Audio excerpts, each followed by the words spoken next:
You guys know that I like to be positive and upbeat on this channel. I try my hardest to find good in every game and see the beauty in them, but I recently played a game that broke me. This game mocked me and rocked me to my core. I'm talking about, of course, Breath of the Wild. I'm talking about, of course, Mario Tennis Aces. Mario Tennis Aces is the newest installment in a long line of Mario sports game. The first Mario Tennis game came out on the Virtual Boy, which meant that the first Mario Tennis game came out on the Nintendo 64.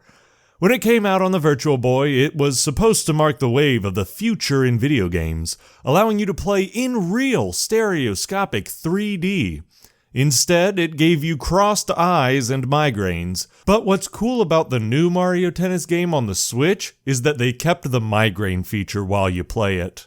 The idea of Mario Tennis is actually not a bad one. Having a solid cast of characters playing tennis or any sports game is great. Since we already know them and what their roles are in other games, we can identify them with how they may play in this game.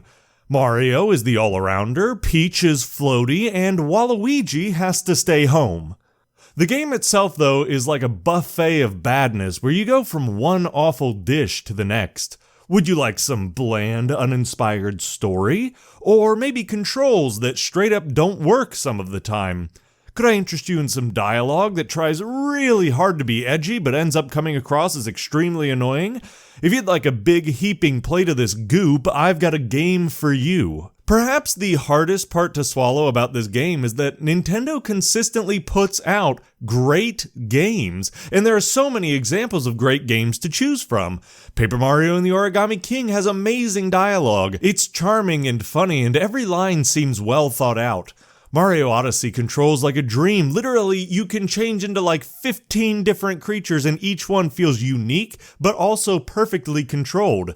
You know almost instantly how gravity affects them, their specialties, and what they can be used to accomplish.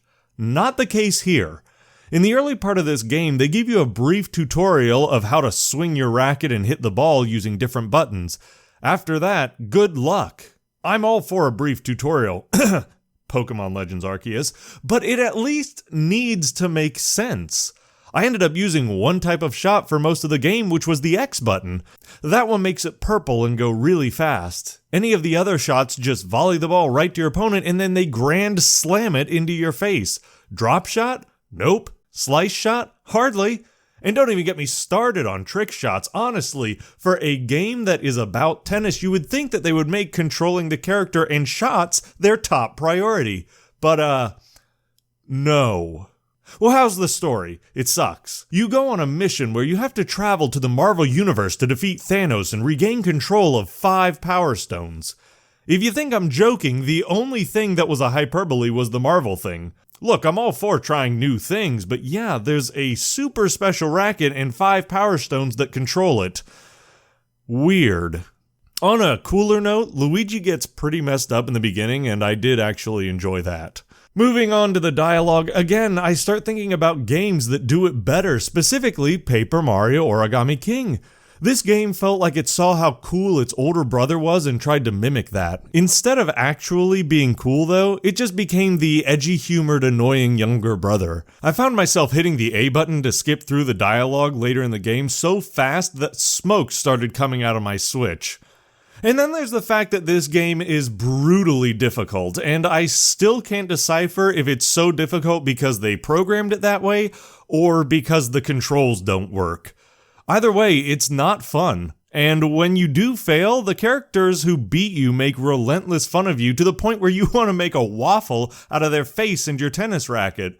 Oh sure, if you get beat too many times, you can use the unlimited power mode, but that's super baby mode. If you watch me before, you know I love not playing on the hardest difficulty all the time because I don't want to dedicate hours upon hours completing one task. But if you're going to make an easier game mode in the game, at least make it fun and comparable to the harder part. With this mode activated, I might as well put the game on autoplay and let it finish the round itself. There ends up being 2 modes, impossible or incredulous. The bottom line is, if it came down to playing this game or chopping my arms off, I would definitely choose to play this game, but it makes me uncomfortable that I would need to pause and think about that decision for longer than I normally would. I'll be real though, I made this video because I got my ass handed to me one too many times by a cocky shy guy. Okay, bye.